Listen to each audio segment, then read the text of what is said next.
Fala galera, beleza? Ednilson Colete da Universidade do Salvador.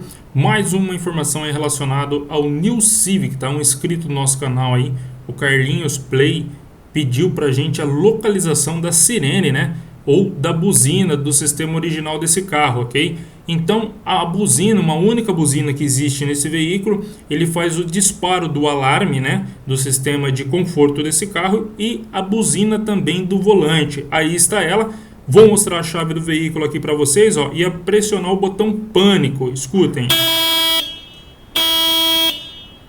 Agora vou desligar, ok? Então deu para ouvir legal aí, certo? Através do botão pânico. É a mesma buzina do veículo, ou seja, se você substituir essa buzina, o barulho do carro aí também do pânico ou do sistema de conforto do controle vai mudar. Tá? O sistema muda, ele altera. Então agora a gente vai fazer o próximo teste aqui na buzina. Vou pedir para alguém buzinar o carro para a gente.